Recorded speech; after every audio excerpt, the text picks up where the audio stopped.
Baiklah, perkenalkan nama saya adalah Gideon Wiladitya dengan NIM 082011330488 akan mempresentasikan tugas ketiga dari mata kuliah Kepemimpinan dan Manajemen Organisasi terkait dengan bahwa seorang pemimpin adalah harus seseorang yang dilahirkan, bukanlah seseorang yang dibentuk. Nah, pada kali ini saya akan mempresentasikan tugas tersebut. Dan di sini pertanyaan pertama adalah apakah seorang pemimpin itu dilahirkan ataupun dibentuk? Nah, ini adalah sebuah pertanyaan penting yang masih banyak menuai perdebatan dunia kepemimpinan, terutama bagi mereka yang ingin memimpin tim atau perusahaan ataupun organisasi menjadi yang terdepan dari sebuah gerakan ataupun membantu orang lain untuk mencapai potensi mereka. Nah, beberapa percaya bahwa para pemimpin sejati dilahirkan secara alami, memiliki jiwa karismatik, berpengaruh dan menginspirasi orang-orang yang ditakdirkan untuk menorehkan prestasi. Nah, opini tersebut pun didukung tentunya oleh pendapat para ahli terdahulu. Dari pendapat ahli terdahulu pun diciptakan dua teori yang mendukung stigma bahwa seseorang pemimpin itu adalah sosok yang dilahirkan, bukan dibentuk. Teori yang pertama adalah teori Treat.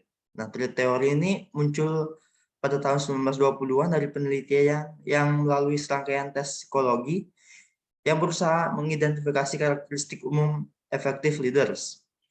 Nah, di antaranya yang dilakukan oleh Davis pada tahun 1972 dengan memunculkan 4 ciri utama yang dianggap mempunyai pengaruh terhadap kesuksesan pemimpin dalam organisasi, yaitu pertama adalah kecerdasan atau intelijen, di mana seorang pemimpin mempunyai tingkat kecerdasan yang lebih tinggi dari pengikutnya. Yang kedua adalah sikap kedewasaan sosial dan hubungan sosial yang luas atau social maturity and breadth, yaitu pemimpin cenderung mempunyai emosi stabil, dewasa dan matang, serta mempunyai kegiatan yang luas. Dan yang ketiga adalah motivasi diri dan dorongan prestasi, yaitu pemimpin harus mempunyai karakter dorongan intrinsik yang lebih kuat daripada ekstrinsik sehingga menjalankan peran-peran sebagai kepemimpinannya dengan sangat baik. Nah, yang keempat adalah sikap untuk menghubungkan manusiawi, yaitu seorang pemimpin serta berorientasi kepada pengikut-pengikutnya.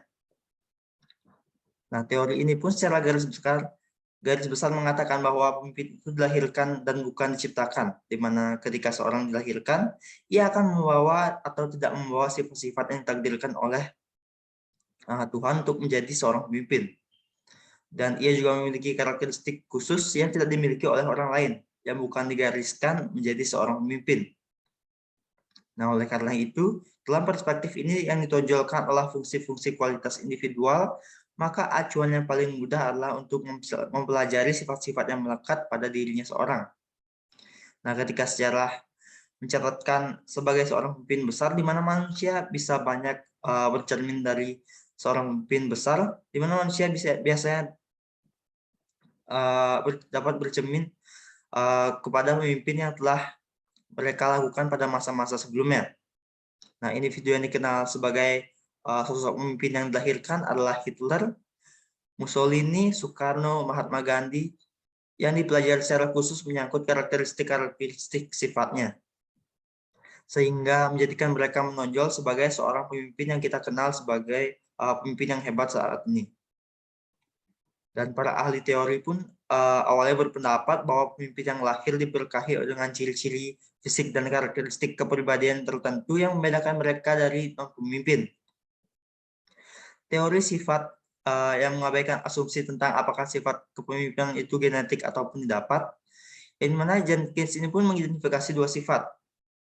Yang pertama itulah sifat yang muncul atau yang sangat bergantung kepada keturunan seperti tinggi badan, kecerdasan, daya tarik, dan juga kepercayaan diri, dan juga sifat efektif yang berdasarkan kepada pengalaman ataupun pembelajaran. Yang mana hal ini termasuk karisma sebagai komponen dasar pemimpin. Max Weber juga menyebutkan bahwa karisma sebagai kekuatan revolusioner terbesar yang mampu menghasilkan orientasi yang benar-benar baru melalui pengikut dan pengabdian pribadi yang lengkap kepada para pemimpin yang mereka anggap sebagai untuk diberkahi dengan kualitas dan kekuatan supernatural, dan juga dianggap sebagai manusia super yang hampir magis. Nah, fokus awal pada ciri-ciri intelektual, fisik, Dan kepribadian ini yang membedakan non-pemimpin dari pemimpin, yang menandakan penelitian yang menyatakan bahwa hanya ada sedikit perbedaan antara pengikut dan juga pemimpin. Nah, kegagalan dalam mendeteksi ciri-ciri inilah yang dimiliki oleh setiap pemimpin yang efektif, mengakibatkan perkembangan teori sifat sebagai komponen yang tidak dapat diakses menjadi tidak disukai. Dan pada akhir 1940-an, para sarjana mempelajari ciri-ciri pemimpin militer dan non-militer dan masing-masing dan mengungkapkan pentingnya ciri-ciri tertentu yang berkembang dalam waktu-waktu tertentu. Nah, teori yang kedua yang mendukung bahwa stigma seorang pemimpin itu dilahirkan bukan diciptakan, juga ditunjukkan pada teori Greatman ini. The Greatman Theory pertama kali digagas oleh Thomas Carlyle sekitar pertengahan abad ke-19. Nah, teori kepemimpinan ini mengklaim bahwa pemimpin itu sejatinya dilahirkan, namun hanya laki-laki yang terlahir diberkahi mukjizat serta sifat-sifat heroik yang bisa menjadi seorang pemimpin. Nah, lebih jauh lagi, teori ini menggagas bahwa seorang pemimpin besar akan menampakkan dirinya ketika berada di situasi yang tepat. Dan dilansir dari studi dalam Journal of Resource Development and Management, pendapat lain yang lebih modern mematahkan teori ini. Menurutnya, beberapa cendekiawan, sosok yang tidak selalu menentukan arah tindakannya itu justru konsekuensi dari setiap perbuatan keputusannya itu adalah tindakan yang mempengaruhi jalannya peristiwa, sehingga jalannya peristiwa itu pun akan membentuk dirinya sebagai seorang pemimpin yang baik. Nah, maka jalan cerita dari suatu peristiwa ini bisa saja berakhir berbeda jika seseorang itu tidak terlibat dalam prosesnya. Jadi apabila ada peristiwa yang menuntunnya untuk bertindak lebih jauh lagi, maka secara tidak sengaja seorang pemimpin pun akan terlahir dari peristiwa tersebut. Dan berikut adalah referensi yang saya gunakan untuk menuliskan artikel-artikel ini. Sekian presentasi dari saya. Saya mohon maaf jika ada saya salah kata. Saya tutup. Terima kasih.